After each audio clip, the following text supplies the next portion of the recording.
সমীকরণ যে ছিল লরেন্স গেজ এবং কুলম্ব গেজ, এগুলো ব্যবহার করে তরঙ্গ সমীকরণ নির্ণয় করব।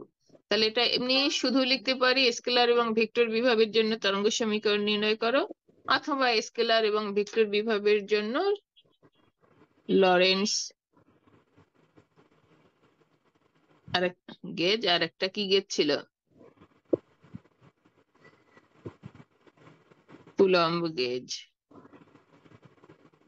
লরেন্স এবং কুলম্ব গেজ ব্যবহার করে তরঙ্গ সমীকরণ নির্ণয় করো।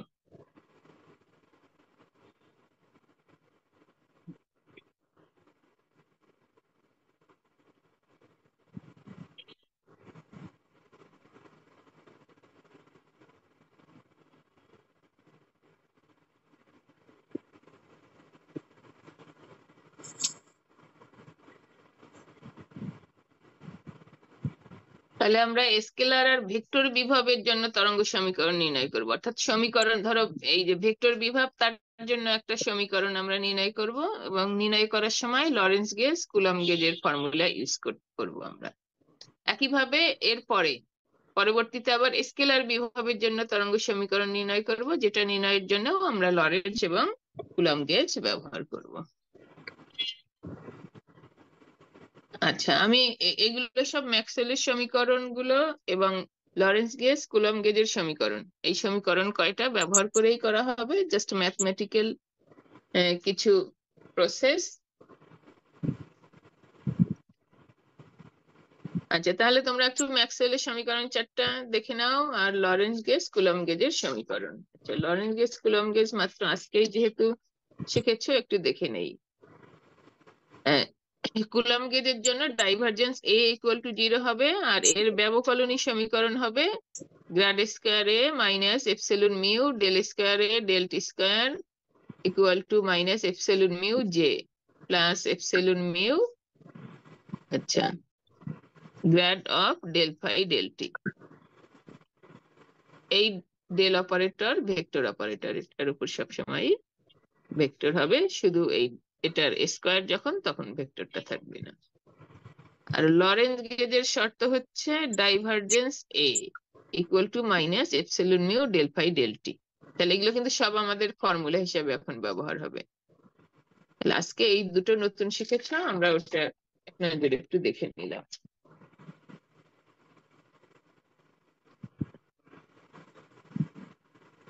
আচ্ছা, ম্যাক্সওয়েলের সমীকরণ, এটা সোহান বলো কত নম্বর সমীকরণ? Curl H equal to J plus del D del t. হ্যাঁ, ফোর্থ ইয়ারের ভাই ভাই চতুর্থ সমীকরণ। আচ্ছা, ভাই ভাই গেলে ম্যাক্সওয়েলের সমীকরণ লিখতে দিবে, এটা একটা কমন প্রশ্ন। তারপরেও ঠিক মতো লিখতে পারে না ম্যাক্সিমামটাই, লিখতে পারলেও কোন টার্মটা কি সেটা আর বলতে পারে না। আচ্ছা, একটা সমীকরণ যখনই লিখবে, ওই সমীকরণের সমস্ত টার্ম তোমাকে ডিফাইন করে দিতে হবে। তাহলে এইচটা হচ্ছে চুম্বক ক্ষেত্র, যেটা প্রবাহ ঘনত্ব, ডিটা ইলেকট্রিক ডিসপ্লেসমেন্ট বা তড়িৎ সরণ। আচ্ছা, এইচ আর বি এর মধ্যে কি সম্পর্ক?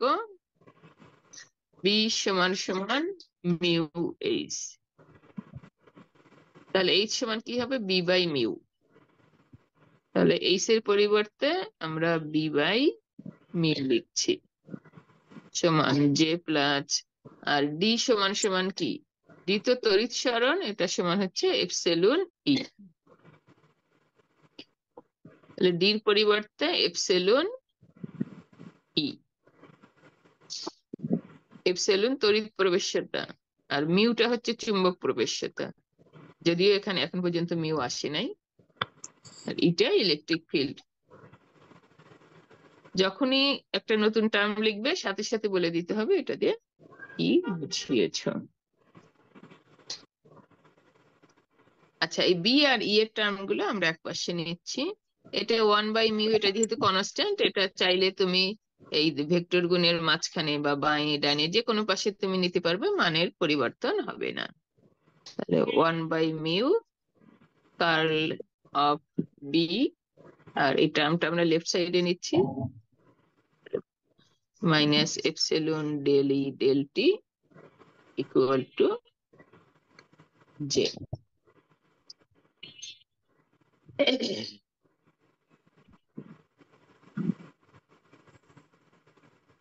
1/μ। এখন বি এর ডেফিনেশন আমরা জানি। বি এর ডেফিনেশন কি জানি?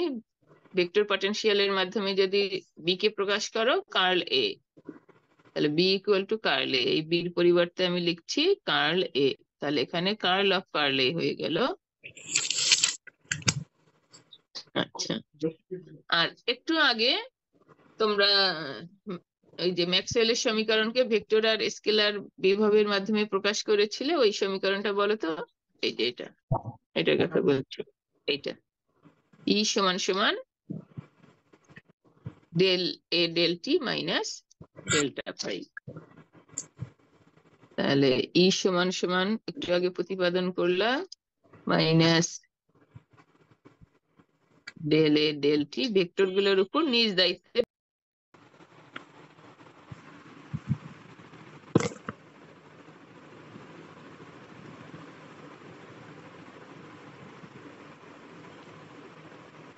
আচ্ছা, তোমরা কি এখনো সবাই জয়েন করোনি? কেউ দুই একজন জয়েন করতে পারেনি?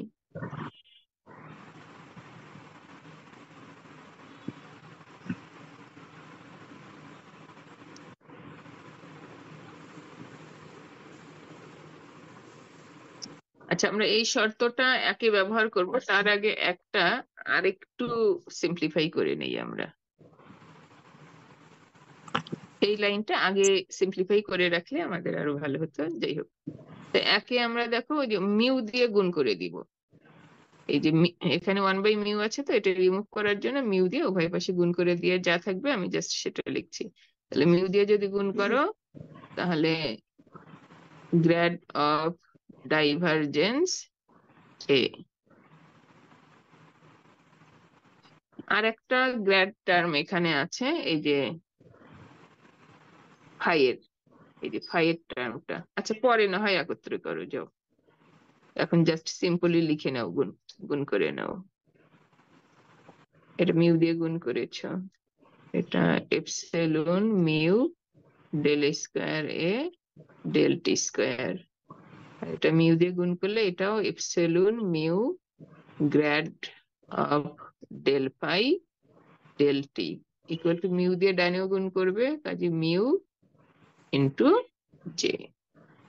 এখন এখানে গ্র্যাডের দুইটা টার্ম আছে, যে গ্র্যাড অফ ডাইভারজেন্সে আর একটা আছে grad of del phi del t.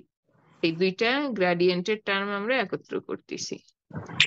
তাহলে গ্র্যাড অফ, এটা হলো ডাইভারজেন্স এ, আর এখানে epsilon mu del phi del T. আর বাকিগুলো যেমন ছিল তেমনই থাকছে। Epsilon mu del square A del T square equal to mu J.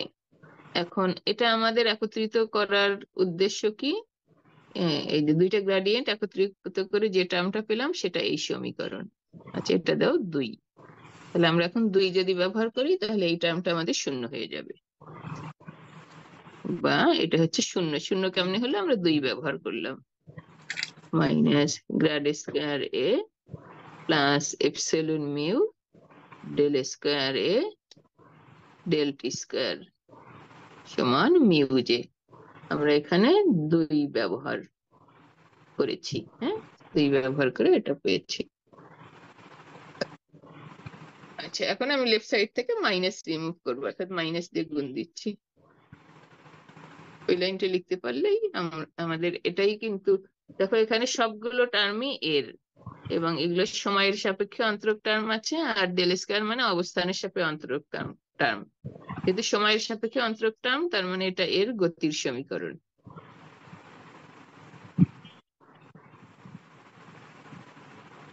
তাহলে আমরা এটা ভেক্টর পটেনশিয়াল এর গতির সমীকরণ অথবা ওয়েভ ইকুয়েশন, তরঙ্গ সমীকরণ।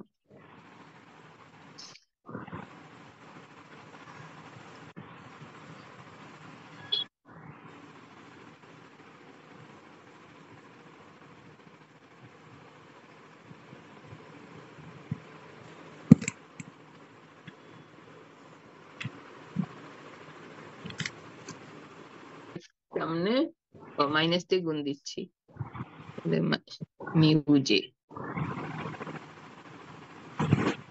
এটা ভেক্টর পটেনশিয়ালের তরঙ্গ সমীকরণ,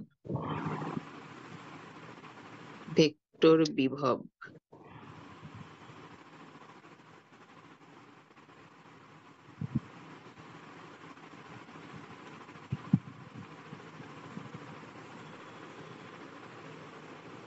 আচ্ছা, আমরা এখন একটু প্রশ্নে যাই।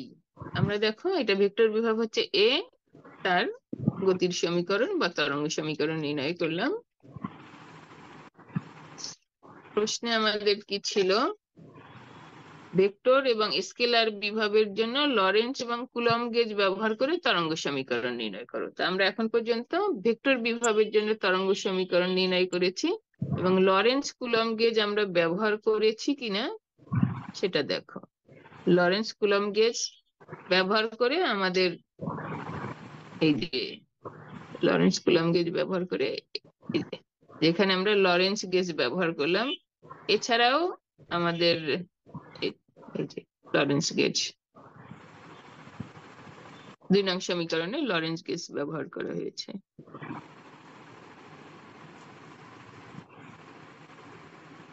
এখন আমাদের অবশিষ্ট থাকলো স্কেলার বিভবের জন্য তরঙ্গ সমীকরণ। স্কেলার বিভবের জন্য এরকম একটা সমীকরণ নির্ণয় করব, যেখানে সময়ের সাপেক্ষে অন্তরক টার্ম থাকবে এবং অবস্থানের সাপেক্ষে অন্তরক টার্ম থাকবে।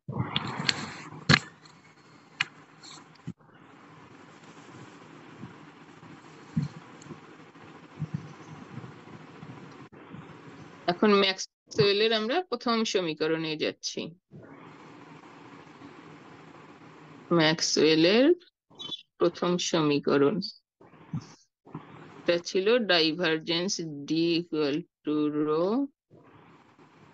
ডি কি ডিসপ্লেসমেন্ট ভেক্টর, রো চার্জ ঘনত্ব, আর ডি এর সাথে ই এর সম্পর্ক কি? D equal to epsilon E, একটু আগেও তোমরা লিখেছো। কাজে ডাইভারজেন্স ডি ইকুয়াল টু হবে এপসিলন ই। তো এপসিলনটা আমি এ পাশে লিখছি না, ওটা রাইট সাইডে নিয়ে যাব। হ্যাঁ, ডি ইকুয়াল টু এপসিলন ই হওয়ার কথা, কিন্তু এপসিলন লিখলাম না, ওটা রাইট সাইডে নিয়ে গেলে রো ভাগ এপসিলন হচ্ছে। এখন লরেঞ্জ এবং কুলম্ব গেজ ব্যবহার করে যে আমরা যে ম্যাক্সওয়েলের সমীকরণকে যখন স্কেলার ভেক্টর বিভবের মাধ্যমে প্রকাশ করেছি, এই সমীকরণটা ব্যবহার করব।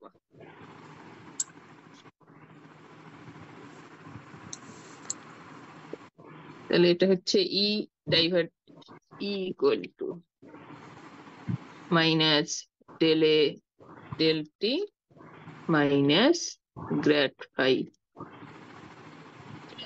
এখানে ডাইভারজেন্স আমাদের আছে, আর ইর পরিবর্তে এই রাশিমালাটা আমরা নিচ্ছি, minus grad phi minus del A del T, যেগুলো ভেক্টর তার উপর ভেক্টর সাইন দিয়ে নাও, রো বাই এপসিলন। আচ্ছা, এপসিলনটা ভালোভাবে লিখো, আবার টির মতো না হয়ে যায়। এখন আমরা এই ডাইভারজেন্স দিয়ে অপারেট করে দিচ্ছি।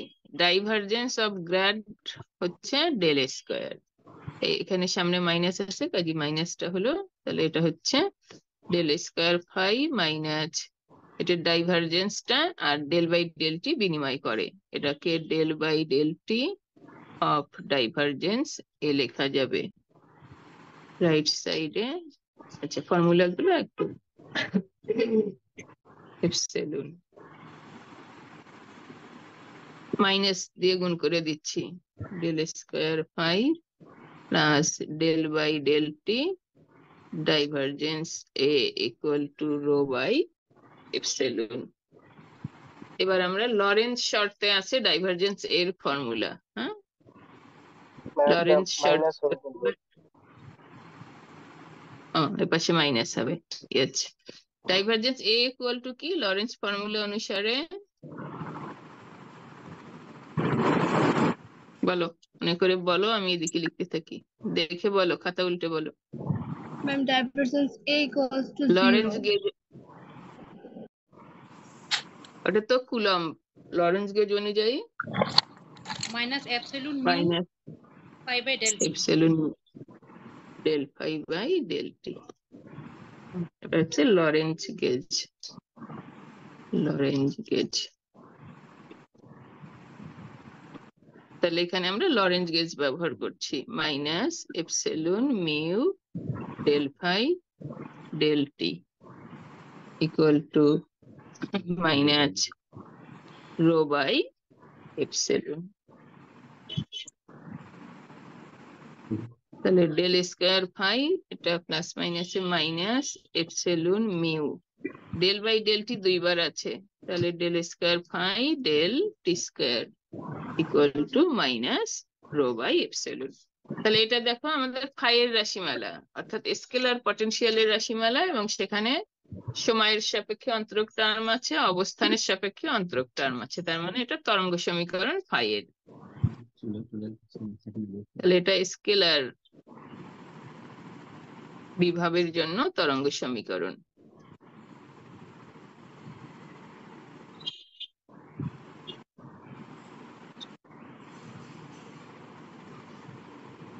সমীকরণ